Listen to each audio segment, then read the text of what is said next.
মাধববাড়ির ঘটনার পর অনেকগুলো দিন পার হয়ে গেছে, কিন্তু এখনো স্বাভাবিক ছন্দে ফেরেনি মাধববাড়ি। ক্ষতিগ্রস্ত ব্যবসায়ীরা এখনো নিজেদের দোকান গুছিয়ে উঠতে পারেননি। ৮ জানুয়ারি মাধববাড়ির ৩ মাথায় যেসব দোকান ছিল তার সবকটি পুড়িয়ে দিয়েছিল দুষ্কৃতকারীরা। ঘটনার প্রায় ১০ দিন পর এলাকায় গিয়ে ক্ষতিপূরণ ঘোষণা করেছিলেন মুখ্যমন্ত্রী বিপ্লব দেব।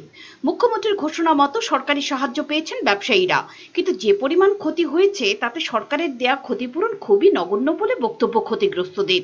এলাকার ব্যবসায়ীরা জানিয়েছেন মালপত্র নষ্ট হয়েছে এবং পোড়া গেছে প্রায় কয়েক লক্ষ টাকার জিনিস, কিন্তু সরকারি সাহায্য হিসেবে তারা পেয়েছেন মাত্র ৬০,০০০ টাকা করে।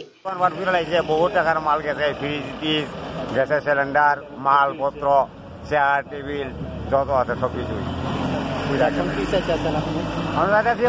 কেমনে চালান, কেমনে কি করন, কামরা টামরা দিয়ে ঠিক করতেছি, তবে অনেক চালাই কেমনে পুঁজি ভাই কই, অনেক ফ্রিজ জিনিসপত্র কিনতে গেলে বহুত পয়সা দরকার।